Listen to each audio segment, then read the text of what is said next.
Excellente transition télévisuelle à vous, mesdames et messieurs. Hors du commun, une tranche d'animation qui vous permet d'avoir toujours une conversation intelligente avec Bob Joseph, la grande classe.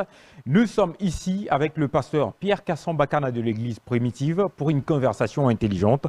Sur ce, nous allons parler de quelques vérités sur l'évangile de William Marion Branham. Les erreurs de William Marion Branham ne sont pas devenues la parole du Seigneur. Sur ce, nous aurons une conversation intelligente. À travers cet grand ouvrage, il s'agit bel et bien du pasteur Pierre Kassan-Bakana qui est lui-même le lecteur de ces grands ouvrages. Bonjour, pasteur Pierre. Bonjour, cher frère. Vous portez bien? Oui, par sa grâce. Très bien. Voilà, pasteur, il n'y a pas longtemps que vous avez ouvert, ça fait combien d'années déjà que vous avez essayé de nous livrer un très grand ouvrage, Les erreurs de William Marion Branham, qui ne sont pas du tout, ainsi dit le Seigneur et la parole de Dieu. Oui, mais l'année de la rédaction est marquée là sur la couverture. Ça doit être 3-4 ans, je pense. 3-4 ans déjà. Oui. Alors, qu'est-ce qui vous a inspiré à nous faire un ouvrage digne de son nom jusqu'à ce niveau, qui nous parle des erreurs de William Marion Branham? Ce qui m'a inspiré, c'était la discussion entre nous, les prédicateurs, qui prêchons le message apporté par William Branham. Il y a une branche, là où nous étions au départ, qui s'est évadée, c'est-à-dire qui est allée à côté du message. Pour parler selon les Écritures, cette branche est tombée. A laissé la parole, la Bible, pour se concentrer sur les ouvrages, les brochures élaborées après William Branham. Mais dans ces brochures, ceux qui ont travaillé ont repris les enseignements de William Marion Branham.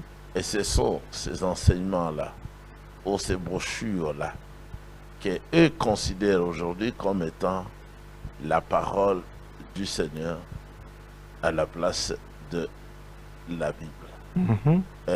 Maintenant, lors de notre discussion, il y a eu ceux qui étaient avec le frère Mali. Mali était avec moi aussi à Rigini. Lorsque Baruch était venu me prêcher à l'IPN, il était accompagné de quelqu'un qu'on appelle Mali. Il était lui aussi étudiant à l'IPN, mais en anglais.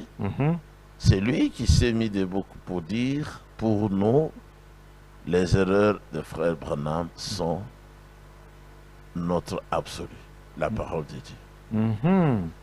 Alors moi, j'ai riposté pour dire, les erreurs de William Branham sont les erreurs de l'homme de Dieu, William Branham, et ces erreurs ne peuvent jamais devenir la parole du Seigneur. Parce que les erreurs sont des erreurs. Et c'est l'homme qui a commis ces erreurs, et non le Saint-Esprit, parce que le Saint-Esprit ne se trompe pas, ne se corrige pas, n'apprend pas, il n'évolue pas. Il est parfait dès le départ. Très bien. Alors poursuivons à travers cette introduction que vous avez introduit ici, à travers cet ouvrage bien sûr. Tous les êtres humains ont commis, vous avez écrit, vous avez commencé par tous les êtres humains ont commis des erreurs, parfois même de très graves, comme Adam, vous avez cité le nom d'Adam, Isaac, Daoud, Shlomo, Pierre et Paul et les autres vous avez poursuivi avec ça. Il n'y a que le Seigneur qui ne peut commettre d'erreur parce qu'il est celui qui n'apprend pas davantage, il est infini et ne peut tâtonner. Ce qui veut dire que William Marion Branham était un humain. Il était simplement un être humain. Tout ce que les êtres humains ont fait, il l'a fait aussi. Il avait même pris la cigarette pour fumer, pour s'affirmer devant les amis. Et c'est l'Esprit qui est venu corriger cette erreur, qui a enlevé la cigarette de sa main ou de sa bouche. Donc, William Branham était un homme ordinaire. Mais il était un homme spécial parce qu'il était né dans l'iniquité, comme vous avez dit ici. Il était né sous le signe du prophète. Sous le signe du prophète. Oui, oui. La colonne de feu était entrée dans la salle ou dans la pièce où il naquit à Kentucky. À Kentucky. Pour montrer que le bébé qui est là-bas est un être spécial. Il avait une mission spéciale. Cette mission-là, c'était de nous ramener à la parole de Dieu, qui est la Bible, qu'on avait déjà abandonnée depuis les églises catholiques, protestantes, méthodistes et finalement pentecôtistes. Tous ont abandonné la Bible. Alors William Branham était envoyé pour ramener les gens à la Bible, qui est l'absolu. Alors, est-ce que William Marion Branham s'est comporté comme un saint? Il était un saint parce qu'il était choisi. Mis à part, roi est employé dans le ministère du Saint-Esprit. Tous les croyants sont saints. Moi, alors, je suis saint aussi, parce que j'ai été appelé et mis à part le travail que je suis en train de faire. Alors, est-ce qu'un saint pourrait commettre de péché? Mais oui, les saints commettent des péchés. C'est vrai ça? Mais oui, tous les saints. L'apôtre Paul, il était saint. L'apôtre Pierre, il était saint. Le Seigneur, il était saint, mais lui n'a jamais commis d'erreur parce qu'il n'était pas né comme tous les hommes, bien qu'il soit sorti d'une femme, Myriam. Mais la conception du Seigneur, ce n'était pas comme notre conception où il y a eu l'homme et la femme en union. Et de cette union, nous avons des êtres humains que nous sommes. Mais le Seigneur n'a pas eu de père terrestre. Bon, le Créateur a directement créé une cellule de sang pour former le corps du Seigneur. Parce que vous avez écrit ici, vous avez dit, c'est parce qu'il est celui qui n'apprend davantage, il est infini et ne peut tâtonner. Il n'apprend pas, il est infini, il n'a pas de méthode d'essai et erreur. Parce qu'il n'essaye pas. S'il veut faire, il fait. S'il veut parler, il parle. Et ce qu'il a dit ne peut jamais corriger parce que c'est déjà parfait dès le départ. Mais William Branham a dit beaucoup de choses en tant que William Branham, en tant qu'homme, en tant qu'un Américain, pasteur américain. Il a tâtonné plusieurs fois dans les enseignements même qui devaient constituer le message. Et c'est pour cela, vous avez dit, vous avez écrit ici, disons que voilà pourquoi il lui est arrivé de mentir comme tout homme. Il a menti comme tous les êtres humains. William Marion Branham mentir. Oui, il avait menti. Il était un homme, il avait menti. Ah bon? Il avait menti devant sa femme, qui lui avait même, avec respect, repris. Très bien. Pour dire, mais mon mari, comment tu peux dire que tu n'es pas là alors que tu es ici avec moi? Voilà, là c'est sur le plan que vous avez intitulé les plans comportementaux. On va y arriver. On va y arriver pour vous poser des différentes questions sur cette histoire qui s'est passée avec William Marion Branham. Deuxièmement, nous montrerons les erreurs reconnues et corrigées par lui-même après les Saint-Esprit qui les lui est révélé. Troisièmement, vous avez dit, nous présenterons les erreurs non corrigées mais qui devraient être ressorties par les enfants de Dieu ayant le ministère de la surveillance comme il l'avait souhaité et recommandé. Vous avez dit Amen à la fin. Mais est-ce que réellement, à travers cette histoire, lorsque vous dites troisièmement, nous présentons les erreurs non corrigées de William Marion Branham. Donc, William Marion Branham, lui-même, avec son histoire, il y a eu des erreurs qu'il a eu lui-même à corriger. Il y a aussi d'autres erreurs qu'il a laissées qui ne sont pas corrigées. Qu'à la fin, vous avez dit qu'il y aura des enfants qui auront un Saint-Esprit de surveillance, bel et bien pour pouvoir corriger ces... Je vais donner même deux erreurs. C'est vrai. La commise dans l'enseignement. Le plus capital, c'est le mariage et le divorce. Le mariage et les divorces. Oui. En suivant votre émission, vous vous êtes référé. Bien, vous avez demandé la lecture par un autre journaliste de la citation 227 dans mariage et divorce. William Branham dit lui-même, observez Jacob, donc Israël, Jacob. Il eut une douzaine de femmes, mais ça c'est une erreur grave. Parce que Jacob n'a jamais eu 5 femmes ou 6. Il eut 4 dont les noms sont connus. Léa qui lui a été donnée, Rachel qui l'avait aimé lui-même, et Bila et Zilpa, les 2 servantes que Laban, le père des 2 premières femmes, avait données à ses 2 filles en tant que servantes. Donc il avait 4 femmes et 12 fils et non 12 femmes. Mais les branhamistes disent que c'est une révélation. Parce qu'ils ne veulent pas reconnaître en Branham un être humain qui s'est lui aussi trompé en prononçant des lapsus. Oui, il peut dire une chose qu'il n'avait pas pensé. Qu'il n'avait pas pensé. Par exemple, dans ce paragraphe, il voulait dire 12 fils. Mais il a dit 12 femmes. Toujours dans le même enseignement, lorsqu'il parle du roi Shlomo, il dit qu'il avait 10 000 femmes. Mais la Bible montre que Shlomo avait eu 1000 femmes et non 10 000 femmes. Donc ce sont les erreurs prononcées par lui que nous sommes en train de corriger après. Lui-même, il avait dit... Les erreurs que lui-même n'a pas pu aussi corriger. Oui. Qui peut-être il a oublié. Il était en esprit, oui, il a oublié. Oui. Dans l'ouvrage qui a précédé l'ouverture de cette sceau, c'est un enseignement évangélique intitulé La brèche entre les 7 âges de l'Église et les 7 sceaux. C'est le chapitre 5 d'Apocalypse. C'est là qu'il a dit, lorsqu'un prophète se lève et qu'il dit une chose, si le Seigneur ne confirme pas la chose, oubliez cela. Le Seigneur va confirmer comment? Cette chose-là doit être trouvée dans les Écritures. Et les Écritures, c'est la Bible. Ça doit être trouvé comme lui, le prophète, l'a annoncé. Vous voyez, par exemple, il a dit une douzaine de femmes. Quand vous venez dans la Bible ne confirme pas ça. Alors, on oublie ce qu'il avait dit. Je ne peux pas aller prêcher que Jacob avait une douzaine de femmes parce que Frère Branham l'a dit. Parce que le Seigneur n'est pas d'accord. Il n'est pas d'accord comment? Dans la Bible, il a dit que Jacob avait 4 femmes et non 12 femmes. Et non 12. Mais il a dit ceci.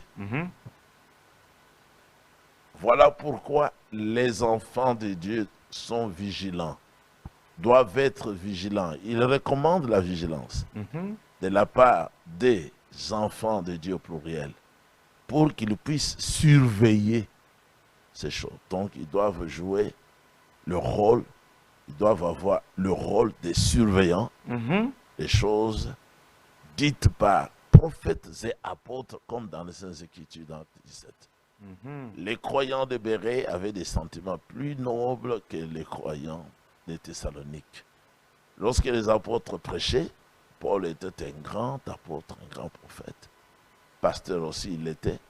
Mais les croyants de Bérée, ils examinaient les Écritures, c'est-à-dire l'Ancien Testament, chaque jour pour voir si ce qui était enseigné par les apôtres du Seigneur était vrai.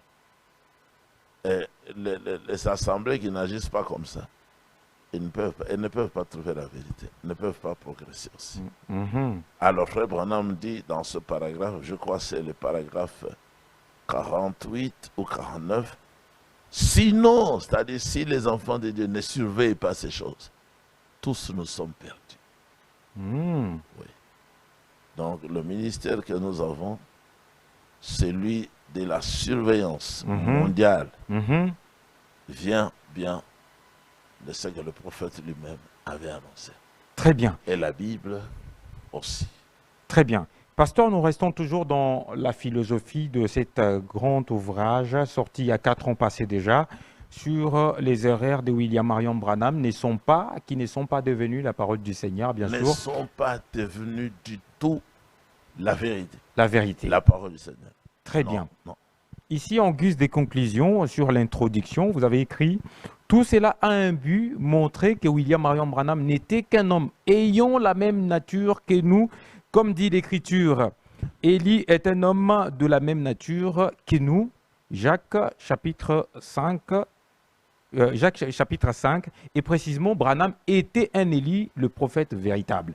Ici, vous voulez tout simplement nous dire que William Marion Branham était reconnu depuis la Bible comme élu, ou ce n'était pas Jésus-Christ. Oui, Branham, oui, pas à travers la Bible, il est appelé Élie. Eliyahu, c'est-à-dire, c'est Elohim, c'est Yahweh qui est Elohim. Les différentes églises nous parlent de Jésus-Christ message. qui était un élu. Et non William Marion Branham. Il n'est pas reconnu comme ça. Jésus-Christ, ce n'était pas lui, Élie. Parce que si vous regardez dans Matthieu 17, les 4 premiers versets, on voit bien que le Seigneur Yeshua parlait avec 2 prophètes concernant son retour à Jérusalem. Et ces deux-là, leurs noms sont mentionnés. C'est Élie, Eliyahu donc, et le prophète Moshe. Donc le prophète Moshe, ce n'était pas le Seigneur Yeshua. Et le prophète Élie ou Eliyahu n'était pas le Seigneur. Le Seigneur était avec eux, mais eux n'ont jamais été appelés le Seigneur pour dire que ce sont eux qui nous ont sauvés. Frère Branham était Élie, le prophète dont Malachie 4 a parlé. C'est l'unique Élie. Matthieu 17 a parlé, Marc 9 a parlé. Eliyahu en hébreu. Ah bon? Eliyahu. Yahweh est Elohim pour moi. Et non Jésus? Et non Jésus-Christ? Yeshua, Hamashiach. Oui, mais Eliyahu, ça c'est un message qui signifie pour moi, c'est Yahweh qui est Elohim. Après, donc, la prière du prophète Élie ou Eliyahu, en présence de faux prophètes de Baal et d'Astarté, lorsque le feu est tombé du ciel pour consumer le sacrifice réparti sur l'autel, le sacrifice du prophète Élie, le peuple tomba sur sa face ensemble et ils ont dit, oui, c'est Yahweh qui est Elohim. En hébreu, oui, Eliyahu. Eliyahu. C'est Yahweh qui est Elohim, c'est Yahweh qui est Elohim, et non le prophète de Baal. Aujourd'hui aussi, après le ministère d'un Élie comme Branham, nous attendons que le Seigneur envoie le feu du ciel pour consumer le sacrifice. Les prédications et les croyants qui sont posés sur l'autel, rétablis par un seul prophète, au lieu d'être placés sur les autels des faux prophètes qui sont nombreux. Le feu ne viendra jamais, ils peuvent crier du matin au soir, ils n'auront pas le baptême du Saint-Esprit. Et ceux qui ont accepté avec joie le message donné par le prophète Eliyahu, Branham, ils doivent s'attendre à être consumés par le saint feu du Seigneur et être remplis au même moment du Saint-Esprit. Alors le travail formidable va commencer. Ah oui. Très bien. Alors, pasteur, là, nous nous posons des questions parce que lorsque nous poursuivons à lire cet grand ouvrage, Les erreurs de William Marion Branham, qui n'était pas du tout la parole de Dieu, dites-nous, parce que vous avez parlé du prophète William Marion Branham, qui parlait des erreurs faites par lui et d'autres qui ont été faites par le prophète. Est-ce que vous pourriez nous dire quelques erreurs que lui-même avait commises et que les prophètes eux aussi avaient commises? Des erreurs. Les autres prophètes. Oui, des fautes. De la Bible. Oui, oui. Ah, mais presque chaque prophète commis d'erreurs. Commençons par Adam. Adam avait commis une erreur grave qui était en même temps le péché, pour lequel il a été puni aussi. Sa punition, c'est jusqu'à aujourd'hui. Et à cause de cette erreur, le sol est maudit. Le Seigneur a dit, le sol sera maudit à cause de toi. Et tu travailleras durement pour manger ton pain jusqu'à aujourd'hui. L'homme crie toujours. Il n'arrive pas à manger paisiblement, il doit travailler, même après avoir travaillé quelquefois, il passe des mois entiers sans être payé, même des années sans être payé, même s'il y a un salaire, c'est quel salaire? Donc vous voyez, donc c'est à la sueur de ton front, tu mangeras ton pain. C'est une punition. Ève avait commis des erreurs, mais nous ne parlons pas des femmes, nous parlons des serviteurs. Donc, Moïse lui-même avait commis aussi l'erreur pour laquelle le Seigneur l'avait même infligé la mort. Il frappa 2 fois le rocher pour montrer là que le Seigneur allait mourir 2 fois. Le Seigneur lui a dit, parle au rocher. Pas frappe encore le rocher, il frappa encore, étant en colère. C'était la colère qui avait produit ça. Donc si vous allez un peu partout, vous allez voir que même l'apôtre Paul, il s'était comporté un peu malignement parmi les croyants. Quand il voyait les Juifs, il agissait d'une manière, chez les païens, les croyants païens, il agissait d'une autre manière, il a été repris. Non, c'est l'apôtre Pierre. Et l'apôtre Paul l'a repris. L'apôtre Paul l'a repris, il a dit non, tu ne marches pas droitement selon l'évangile. Et il s'était humilié. Donc il y a toujours erreur et erreur. Abraham avait commis l'erreur d'avoir accepté que sa femme soit prise par un roi pour le mariage. Mais c'est le Seigneur qui veilla et intima l'ordre à ce roi de restituer la femme. Isaac commis la même erreur en donnant aussi sa femme au roi de Péléchitao des Philistins. Donc les hommes ont toujours... Là, le roi Daoud, qui était un bien-aimé, il avait commis une erreur grave en tuant quelqu'un et en commettant l'adultère avec la femme de celui qui l'a tué. Et le Seigneur est venu le punir pour cela. Donc il y a toujours eu des grands hommes qui ont commis des erreurs. Et William Branham ne devait pas être exempt de cela. Voilà. À travers les Écritures, ici, dans cet ouvrage, vous avez fait comme remarque, William Marion Branham parle de toutes sortes d'erreurs. C'est là, on dit plus. Les erreurs ont été commises dans tous les domaines. Erreurs dans les comportements, tout comme dans l'enseignement ou doctrine, y compris la prophétie. Donc, il y a eu beaucoup d'erreurs, mais... Plus présentement, nous allons nous focaliser sur le plan comportemental, puisque vous avez parlé des erreurs qui ont été commises dans les comportements, dans la doctrine et autres. Mais ici, nous allons commencer sur les plans comportementaux. Dans ces chapitres, vous avez écrit « Nous prendrons ne fût-ce que 2 exemples ». Vous avez suivi la première faute, qui est comme une erreur. À la frontière, il mentit et fut obligé de revenir pour corriger. Deuxièmement, la deuxième faute, c'est que chez lui, à la maison, il mentit et fit mentir la femme et contamina son fils Joseph dans l'affaire avec les avocats. On va se focaliser un peu sur la première faute, les premières erreurs. À la frontière, il mentit et fut obligé de revenir pour corriger. Vous pourriez nous parler de cette erreur? Traversé avec des choses interdites, je ne sais pas encore. C'était de quelle nature?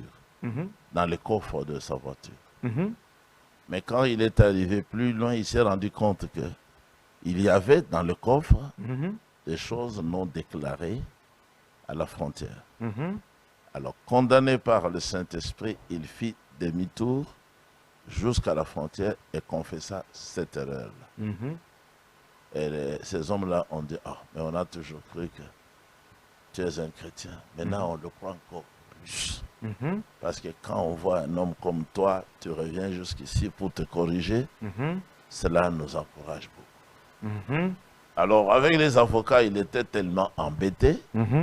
Lorsqu'ils ont téléphoné, il a dit à sa femme, dites que je ne suis pas là. Et il est sorti de la maison, il s'est mis dehors. Parce qu'il y avait beaucoup de questions et les avocats commençaient à les perturber déjà. Exactement. Et il était fatigué. Et il a dit ça à la femme, et la femme a répété ça. Alors, après avoir donné la réponse, maintenant c'était le tour de la femme de réprimander son mari, le prophète prenant pour dire, est-ce que c'est bien vraiment? Est-ce que c'est digne de toi que tu aies dit ce mensonge-là? Il dit à sa femme, mais oui, mais je n'étais pas là. La femme dit, mais mon mari, mais tu étais ici. Et la femme, elle était en train de pleurer. Elle a dit non, nous avons commis une erreur. Tu étais ici, pourquoi tu dis que tu n'étais pas là? Tu étais ici. Et lorsque ces mêmes hommes ont téléphoné encore. Son fils a pris le téléphone. C'était des téléphones fixes, comme j'aimerais aussi en avoir comme ça. Que ce soit le téléphone de tout le monde à la maison. Elle prit le téléphone. L'enfant, c'est Yosef. Il dit, papa, vous voulez que je leur dise que tu n'es pas là? Donc, vous voyez que cette erreur s'était déjà propagée. L'enfant était déjà contaminé de l'esprit de mensonge. Et le papa était embarrassé. Voilà, là, vous nous avez montré quelques erreurs commises par William Marion Branham. Sur le plan comportemental. Sur le plan comportemental. Alors, lorsque nous essayons de nous focaliser sur l'histoire de William Marion Branham, disons tout simplement qu'il fallait qu'il commette ces erreurs pour qu'enfin nous montrer comment, parce que nous avons suivi à travers la réaction. Les gens voient que c'était un être humain. Il n'était pas le Seigneur Jésus. Alors, il a dit ici que je suis revenu chez l'avocat pour lui demander pardon, lui demander des excuses sur les erreurs qu'il avait eu à commettre. Et l'avocat lui a encore dit que non, voilà, comme tu es venu reconnaître que tu as commis des erreurs, comme ça, donc j'augmente encore cette confiance que j'avais pour vous. Ce qui veut dire que l'histoire de William Marion Branham nous montre que quelquefois, les erreurs que nous commettons ou les péchés, nous sommes obligés de revenir pour pouvoir les rectifier ou peut-être, bon, c'est peut-être comme... Il faut toujours reconnaître les erreurs ou les péchés commis, les confesser. Et confesser, bien sûr. Et puis s'en débarrasser. Donc toutefois, il fallait que William Marion puisse commettre des erreurs pour qu'enfin nous restions avec comme signe de... C'était un être humain et non Dieu. Et ces erreurs nous apprennent aussi à... Parce qu'il y en a aujourd'hui qui le déifient, l'ont déifié, ils baptisent au nom de William Branham. Leur temple, ils ont donné à cela le nom de William Branham, et ça c'est l'église Branham, et ainsi de suite. Ils pensent que Branham, c'était vraiment le Seigneur. Le Seigneur avait laissé Branham commettre les erreurs pour apprendre au monde entier que ce n'était pas Elohim, ce n'était pas le Seigneur, mais un homme comme tous les hommes. Alors, à quoi nous servent tous ces erreurs de William Marion Branham? Mais je viens de dire, c'est pour nous montrer que le Seigneur reste au-dessus de lui. Et lui, c'est un homme qui s'est corrigé, que le Seigneur a corrigé. Voilà. Ces erreurs-là, ça nous donne l'enseignement selon lequel nous devons toujours nous attendre au Seigneur et ne pas être pressés. Lorsqu'il se corrige à travers les messages, les 7 messages sur les 7 sceaux, il dit, il y a 20 ans, j'avais prêché déjà ça, mais j'étais à côté, j'étais dans l'erreur. Voilà. Alors, ça nous montre, lui-même il dit, ça nous montre qu'en toute chose, nous devons toujours nous attendre au Seigneur. Jusqu'à ce que lui-même, le Seigneur, nous révèle sa pensée. Parce que si nous n'attendons pas que le Seigneur nous parle d'abord, nous allons seulement aller d'erreur en erreur. Bien sûr. De confusion en confusion. Alors, pasteur, moi je me pose des questions ici. Est-ce que vous aussi, vous commettez des erreurs? Bien sûr.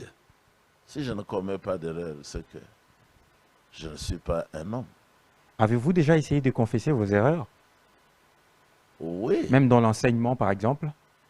Dans la doctrine? Mais dans l'enseignement, maintenant, c'est difficile. C'est difficile maintenant? C'est difficile parce que je suis venu directement tomber dans la vérité du message. Dans la vérité du message. Donc, vous n'avez jamais commis d'erreur? Non, les erreurs, on les commet. Parce qu'il y a l'un de vos... en parlant ou en écrivant. Il y a l'un de vos serviteurs comme Barouti et les Vibidi, qui, non. Selon eux, ils vous trouvent que vous êtes toujours dans l'erreur. Lui, eux, ils sont dans ce qu'on appelle erreur.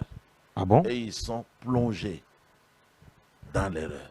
Ils ont l'esprit de l'erreur. Ils ne peuvent pas dire la vérité parce qu'ils sont baptisés de l'esprit de mensonge. Ils sont dans le mensonge. Vous voyez par exemple, leur enseignement de base, c'est l'enseignement qu'on ne trouve pas dans la Bible. Donc, ils le trouvent où, ils lisent ça où, ils doivent tromper leurs croyants qui ont été endoctrinés, ils disent les mensonges. Donc, et ils ne commettent pas des erreurs. Ils vivent dans l'erreur, ils sont dans l'erreur. Leur maison, c'est l'erreur. Leur maison, c'est le mensonge. Ouais. Mais celui qui est dans la vérité, il peut commettre les erreurs. C'est lui qui a la vérité. Il le reconnaîtra soit tout de suite, soit après. Dans ce que moi aussi, par exemple, après avoir prêché, j'ai toujours le souci de m'entendre prêcher. Ah oui, vous prenez les vidéos? Oui, pour suivre ce que j'ai dit. Tout comme après chaque émission, vous êtes obligé d'avoir la vidéo. Si je trouve l'erreur là-dedans, vous êtes obligé de revenir. De revenir et d'annoncer ça à l'Assemblée. Alors, pourquoi cette humilité de reconnaître les erreurs déjà davantage? Cette humilité que vous avez, par le Saint-Esprit. Que même William Marion Branham avait aussi. Par le Saint-Esprit. Parce que si vous n'avez pas le véritable Saint-Esprit, vous ne serez pas capable de vous humilier, de vous abaisser, de reconnaître les fautes. Vous allez vous considérer comme si vous étiez le Seigneur. Ah, connaissez-vous quelques serviteurs qui se disent ils sont dans le message du temps de la fin, qui sont les autres branhamistes, les autres tonnéristes, les autres cassistes, les autres William Branham, le branhamiste, tous ces gens qui se disent dans les messages, qui tombent toujours dans les erreurs et qui ne les reconnaissent pas. Et votre femme, je veux parler des grands. Et votre femme, Alexis Bardi, de ces deux-là, vous avez leurs enfants. Barouti. Les Barouti là sont venus de votre Franck, d'Alexis Bardi. Ils sont très orgueilleux. Barouti ne reconnaîtra jamais une erreur. Mais pourquoi ils n'ont jamais reconnu les erreurs, comme a fait William Marion Branham? Parce qu'il n'est pas humble. Il n'est pas humble parce qu'il n'a pas le Saint-Esprit. Il n'a pas le Saint-Esprit. Pourquoi? Parce qu'il n'est pas né de nouveau. Tous ceux qui prêchent les sept tonnerres ne sont pas nés de nouveau. Ils ne peuvent pas être humbles. Ils ne reconnaîtront jamais les erreurs. Ils ne sauront jamais, ils ne diront jamais nous sommes perdus. Donc reconnaître les erreurs, aujourd'hui nous devons retenir que reconnaître les erreurs est un signe d'humilité. Un signe que quelqu'un est né de nouveau.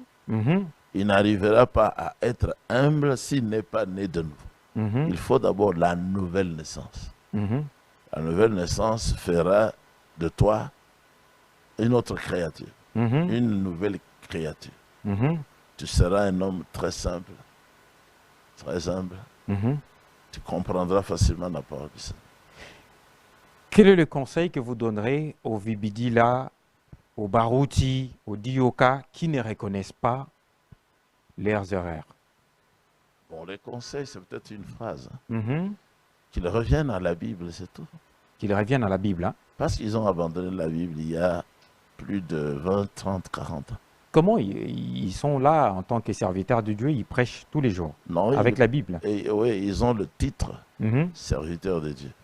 Mais en réalité, le Seigneur les appelle serviteurs de Satan. Parce que nous avons vu dans ouvriers de l'iniquité, Matthieu 7, 21. Voilà, nous devons chuter parce que nous avons vu dans cet ouvrage William Marion Branham qui voulait imposer les mains sur un bébé et lui se sentait impur. Il a dit non, il faudrait qu'il revienne pour aller rectifier les erreurs qu'il avait. Le Saint-Esprit qui lui a dit hypocrite, tu ne pries pas pour cet enfant. Il faut d'abord aller te repentir et confesser ton péché. Donc, avant qu'un serviteur de Dieu aille prier ou prêcher, il devrait d'abord rectifier les erreurs. Il ne doit pas être pressé, comme dit l'Écriture. Pour se laver. Paul a dit à Timothée, n'impose pas les mains à un autre homme avec précipitation. Ça signifie cela.